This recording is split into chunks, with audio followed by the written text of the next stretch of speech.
and it's because both of them are not pushing in the design space, which I just yelled at Apple for, but yet Google is trying these things that you're talking about, where iOS and just, I don't know, generally Apple at large does not seem to try things like this.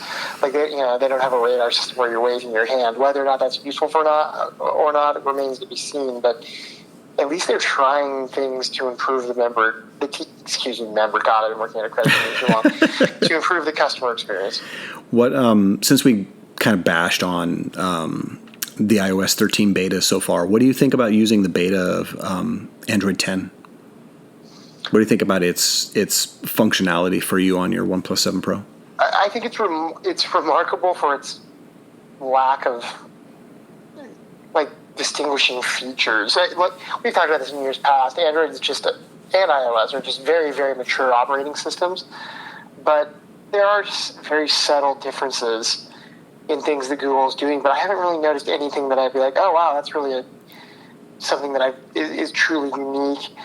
I'll just say as a general perspective, though, it's been very stable, other than Google in their infinite wisdom made it so that Android 10 does not work with third-party launchers when you're using gesture navigation, which is annoying. So every morning when I reboot my phone, it puts buttons back on there, and then I can change it back to gestures. Awesome work, Google. All you need to do is own a Pixel instead. Yeah, whatever. But I'm good. I'm going to enjoy my 12 gig of RAM and 90 hertz screen, and it's not made by LG, and a host of other things that are awesome about this phone. Overkill. But no, it's great. It's been very stable beyond that, what I just kind of laid out, and it's very refined. Oxygen OS, obviously OnePlus's skin, if you will, it already offers a lot of the kind of theming and things that Google's going to start baking into the OS, but no, I don't have a lot of bad things to say about it. I don't have really a lot of anything to say about it. My phone, if there's one thing OnePlus excels at, this phone is always insanely fast, and I think Oxygen OS looks good, and there's a lot of continuity. And other than that, though, I really did not notice a huge difference, if we're being honest. Interesting. And I would tend to agree for the most part. I got it on my my Pixel 3 late, but I did get it. I think I downloaded it on Sunday, and I was a little surprised that I hadn't gotten it before then. But after reading some of the subreddits about some of the problems that other people had, I was kind of glad that I didn't get it until then. But I have it on the Pixel 3 now. And the gesture navigation, because my other phone is a OnePlus 6T, so I don't necessarily have any issues with the gesture navigation. I really like it. I think it's much more intuitive and much more fluid. It certainly prevents screen burn-in, so from that standpoint, it's worth it in and of itself. I like the dark mode, the system-wide dark mode. I think that's a really big benefit. I'm kind of torn on the kind of drag from the corners to launch the Google Assistant thing. I'm probably still going to squeeze my phone because I think that's a much more kind of intuitive gesture, and I'm much more used to it, having used the phone for such a long time in that way. But I think you're right. I think that there's so many things that are changes under the hood, like the privacy stuff is really good, but I don't think a ton of people are really going to use it. Although I did get a notification today that said something along the lines of, hey, YouTube Music grabbed your location in the background. Do you want to keep this or do you want to change it? So I clicked on the notification and I changed it from allow always to allow only while I'm using the app, and then backed out of it, and I was good to go. And I was like, that might actually be better for my battery than the previous system, which it would have grabbed my location in the background. I wouldn't have seen or heard or known about it. And I would have just wondered why is my battery draining so fast? Or why am I, seeing a little bit worse battery life than I saw before? So I think that Android 10 was announced to not very much fanfare, but I think that there are some usability fixes there that are really good. I did factory reset my phone, interest of full disclosure. I did factory reset my phone after I took the Android 10 update because I was more concerned about the problems that other people have been having, and so I didn't want to have those, and I think a fresh install is the best way to go with that. And so far, it's actually been very stable for me as well. I haven't had, I think, but one or two issues, and those were mostly right at launch when I was pulling apps from the app switcher into memory, and I noticed that it was keeping apps in memory a lot longer. But I had some weird issues at first that eventually just got smoothed out, I think, as the phone kind of settled in a little bit with the new operating system installed. But I'm I don't know. I guess I'm cautiously, easy for me to say, cautiously optimistic about how Android 10 has been kind of like I guess for lack of a better term, like an iPhone S update, in that it's really mostly just, changes under the hood and performance boosts. And yeah, we tweaked a few things and, send you on your merry way. But I think that's kind of what Android and Google in general need. Like, they need a win. Like, they need a solid, single or double, to use a baseball analogy. They don't need the home run. Like, their hardware can be the home run. Their software, they can really settle in on just making things smoother and better and polishing up the user experience, because I think that's, if they're going to differentiate themselves, that's what they're going to differentiate themselves on. I'm inclined to agree. I don't have a whole lot that I'm asking for from an operating system standpoint right now. I can't think of anything where it's like really lacking or, what I want. I'm sure there are things that will come out in subsequent years where I may go, wow, how did I live without that? But we just live in an age of very, very stable mobile operating systems, and there's just not, a whole lot happening right now. But yeah, it's a good release. It's been stable. The dark mode, Oxygen OS had a dark mode that I was already running, so True. I didn't really, that wasn't nothing the new thing there. that I was clamoring for, but no, it's good. I don't totally fine, but again, much the same way when we were talking about Apple, it's like I can't remember the last Android operating system update where it was like, oh man, I have to have that. It has something really interesting in it. I mean, it's been Ice cream sandwich, baby. Yeah, maybe literally. Was that Project Better? Was Ice Cream Sandwich? No, that was Jelly Bean, right? No, it was Jelly Bean. I do remember waking up in the middle of the night and being excited that my Droid Incredible had the system update notification. And I was like, yes, Ice Cream Sandwich. Everybody called it ICS. And I was like, dude, I just got ICS. I'm so stoked. I can't wait to try it out. And that was back in the day when Android updates actually meant that you could use your phone better than you could before, because Android was such trash back then. And you had to hack and mod the crap out of it in order to get it to work good and for your battery to last more than a day. But yeah, we're at a point now where, taking the updates and maybe software updates aren't necessarily the bread and butter of what Google will do going forward. But I think the fact that they're going to consistently get software patches, they've decoupled some of the system updates so that they can push them out through the Play Store so they don't have to wait for a major version release. I think those things are going to be better for consumers in the long run, because, as we all know, Android fragmentation is a real thing, and it is a problem, especially for countries outside of the United States. And so I think the more that Google can do themselves, and the more that they can decentralize and strip the OEMs and the carriers of their power with the updates thing, I think the better off all consumers will be.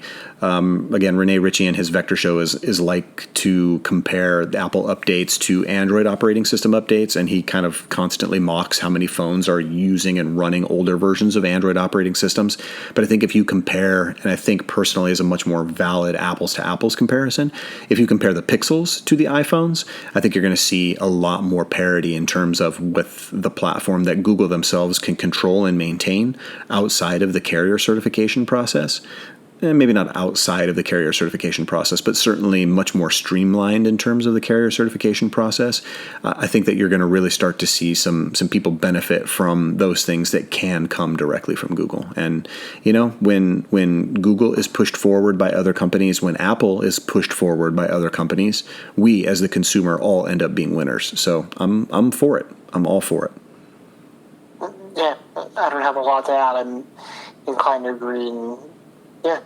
You can take my word for it. I'm a Pixel fanboy. Trust me. That I know. I can't relate because I'm part of the 12 gig RAM master race. But dude, the Linux kernel can't even take advantage of it. So who cares? It doesn't matter. It runs smooth. That's the thing that I'm actually most excited for. You want to talk about the Pixel 4 things that are going to be awesome? The Pixel version of Android mated with a 90 hertz display. I mean, you've seen this because the Oxygen OS is probably more closely like the quote unquote pure version of Android than anything outside of Google. But the speed of it, it's awesome, right? It flies. Yeah, that's the one thing compared to the Samsung phones. One UI is not nearly as bad as it was, certainly, but my wife has a Galaxy S10 Plus, and when you're using them side by side, the OnePlus 7 Pro feels significantly quicker. Does it actually matter? I don't know that much. I don't think end users care at all. But for people who are paying attention to that, something that they place a premium on, I've never used a phone that's even close to this fast, and the Notes aren't. They're still 60 hertz. That's a big part of it. It may just be a placebo because of the 90 hertz, but I don't think so. One, Oxygen OS has been amongst the fastest, but yeah, I mean, this phone cranks. It's fast and everything, like just ridiculous, which I enjoy. Yep, I wholeheartedly support it, and I am definitely looking forward to seeing what Google has announced for us come October. So, any final thoughts on Google before we wrap it up? I'll be really interested to see what they do, much more so than I am with Apple, who it's just a snooze fest. Huawei is going to announce the Mate 30 Pro series, I think, next week, if I'm not mistaken. I think that's right. Weeks. So that's going to be interesting since they're on the Trump administration bullshit blacklist. They don't have access to Google Play or Google services, so it's going to be this phone that gets released that runs some kind of, I guess, AOSP-ish version of Android. I'm unclear what they're doing, but I'm interested to see. Huawei does some cool stuff. They're really pushing the envelope in cameras, and they're doing this kind of like waterfall design. And this phone, if it was running Android, I think would be, if it was running Android with Play services, would be a really intriguing phone, much like the P30 was. It's kind of like a spec'd up version of P30, which had some really interesting camera stuff. Yeah. But without Google Play services, I mean, it's obviously DOA here, and I can't imagine. I'm trying to decide if, like, in China, people are so used to Flash and Play services that maybe it doesn't matter. But I feel like it's really going to struggle in Europe as well. So, I don't know. I guess we'll see. But it's an interesting phone, and boy, what an age. I don't think I ever thought that we would see something quite like this, where Huawei's like, it's either second or third largest OEM in the world, and they no longer have access to Google Play services. Yeah, being on the entity list is not going to be good for anybody. And as my lovely father is wont to say, Huawei's business here is like pissing in the wind. That ain't going to be good for anybody. So I'm interested to see from the standpoint of what they can actually produce. But yeah, their business would not have been here in the U.S. anyways. It would have been mostly Europe and Asian markets. So maybe it'll affect them, and maybe it won't. But it isn't a good thing when a private company gets caught up in a governmental trade war, and anybody who's pretending that it's something other than a trade war is basically lying to themselves. So, well, if there is actual evidence of them doing something shady, I've yet to see it. Now, again, I guess the government can't actively disclose that if it's, if they actually know vulnerabilities or backdoors or whatever. But, like, this administration is such a shady piece of shit. I don't believe anything that they say. That I don't know. I'm having a tough time buying it. I have to see real hard evidence, and I've seen none of that. What I've heard is the same kind of incendiary nonsense that Trump always says, and yeah, it's rhetoric. I totally agree with you. It's just part of a totally unnecessary trade war. But it's bizarre that, I don't know, it's crazy that we live in a world where he can literally cripple the second largest phone OEM in the world based off of, like, basically a made-up personal vendetta. It's what world we live in, 2019. Well, yeah, and maybe if he'd been allowed to buy Greenland, we would be in a good place. Well, Greenland or, God, I mean, thank goodness they're not based in Alabama, because that hurricane, it was a close call from what I hear. Yeah, well, I think that's a good place to leave it. So, any final thoughts? Any final thoughts before we go? Yeah, the next couple months are going to be interesting, and then next year, God, before we know it, we're going to be full on into rumor season again. But I feel like next year's going to be like a more mellow year again, where we may see a lot of more like retread designs or very subtle pushes. I have to be honest, the only phone next year that I'm really interested to see so far is the Fold 2, which is rumored to be like a real improvement over the Fold 1, as far as it may actually have folding glass, which I think is probably unlikely, although rumored. But it's supposed to be something where it's more of a 8-inch form factor, so it's going to be similar to the Huawei Mate X, so it will have like maybe a more usable front screen, perhaps. So that'll be interesting, and we'll see if kind of the folds will start to take off a little bit more. But we kind of hit, I don't know, we've hit a weird era now. We've hit peak smartphone design. Like, everyone I think we've been talking since, my Droid X back in 2011 about, there's going to be a day where we're going to have fully bezel-less phones where the whole front is just going to be screen, and it's like we're basically there. And so now we're going to be in an age where if every phone basically is going to move to some variant of the all-screen front design, how do they differentiate themselves from each other if they all look the same? And it's going to be fascinating to see what happens here, because it seems like what's going to happen is now foldables will be the upscale, kind of to your point, status symbol devices. And I guess normal smartphones become just, I don't know, for plebes. Utility. Do they drop in price? I don't know. Regular smartphones are for plebes, man. Anybody that's cool's got a folding phone. You joke about that now, but I'm guessing within 2 years that may actually be the case. Yeah, I was going to say maybe even sooner than that. If the Galaxy Fold 2... If I'd followed through with it, I'd be making that joke about you now. Yeah, no question. But, anyway, interesting stuff. For sure. Cool. All right, man, I'm going to let you go. Thanks for dialing in remotely, and we'll definitely circle back and probably have to do a wrap-up show after we get the Apple announcement and see if it really was as meh as we thought it was going to be. I'd put money on it, but I'm willing. No bet. No bet. Back. For sure. All right, my man. Have a good night. I'll talk to you tomorrow. Great. Thanks. Bye. Bye.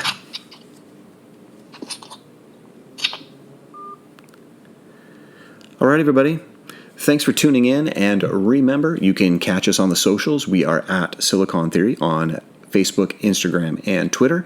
And if you enjoyed the show, or if you enjoyed our YouTube broadcast, make sure you subscribe, favorite us, give us 5 stars, tell us you love us, all that good stuff, wherever it is that you're consuming this show. Thanks again, and remember, we will talk tech soon.